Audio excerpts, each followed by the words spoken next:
for me, this is a decent quality finish. Looks good, buttons are nice and big. In the middle, it is a lot better than your normal petrol diesel, because you've not got that sort of drive chain in the middle there, so it's completely flat, giving you a lot more leg space. That's nice and responsive, to be fair. Really impressed with that, I've got to say.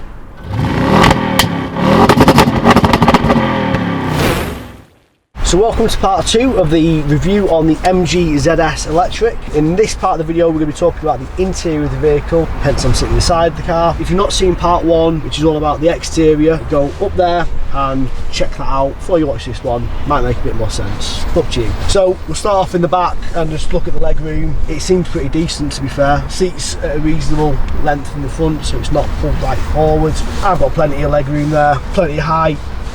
You happily have a decent journey in this, sat on either side of the middle seat here. In the middle, it is a lot better than your normal petrol diesel, because you've not got that sort of drive chain in the middle there, so it's completely flat, giving you a lot more leg space. Just like the ID3? Just like the ID3.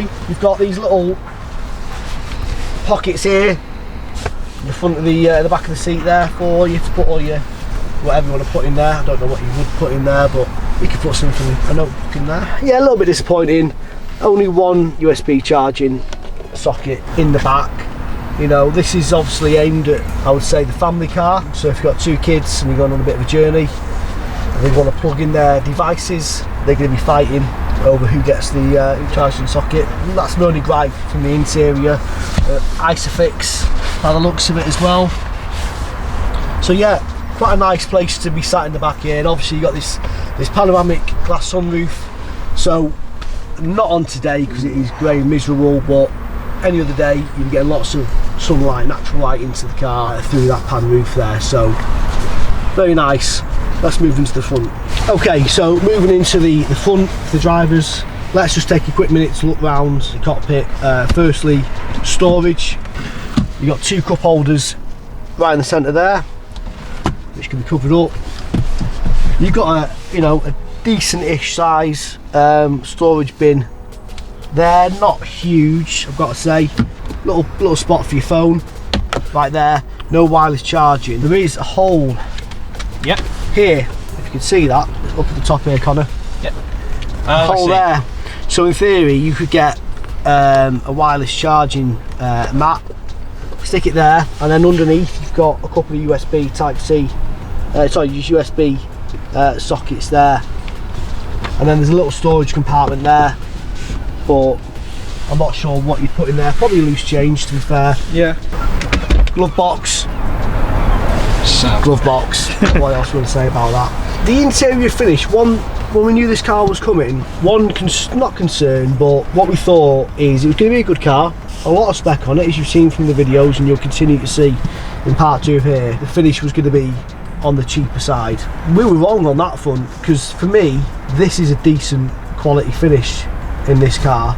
So you've got the leather style, so they're not real leather but leather style seats, and they're super comfy, these as well, by the way. Really comfy, and they're heated and they're 6-way electrically adjustable as well. Again, all standard. You've got this leather finish here on the dash. Certain parts like this here, definitely a cheaper plastic, but these are the areas where they're going to be getting lots of knocks and contacts. So like here and this part here, it's going to get lots and lots of contact with your rings. You know, you've got keys, your phone in your hand, it's all going to be bashing on this. So it's probably a good thing that this is this cheaper, harder wearing plastic. Like I say, I'm really impressed by the actual interior finish on this car. You've got this leather multifunction flat bottom steering wheel, which is really nice. Looks good. Buttons are nice and big.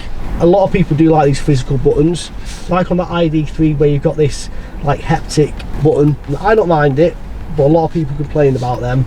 So to have actual physical buttons is a big plus point for a lot of people. You've got an 8-inch colour touchscreen display, and as you can see, you've got navigation as standard, DAB as standard, Android Auto and Apple CarPlay as standard. Let's take a look at the screen and see how responsive it is, because that could be quite an annoying thing if the touchscreen display, especially on the navigation side of it, isn't responsive.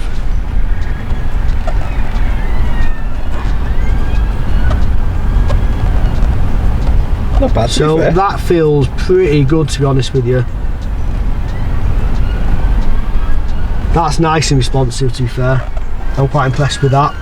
So next one is how easy is the destination, selecting your destination. So select destination, new route.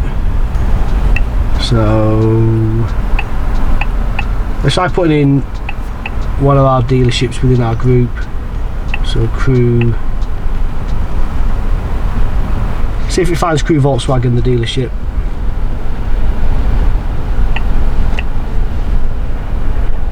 There you go. Yeah, boom. No problem. So that was nice and easy.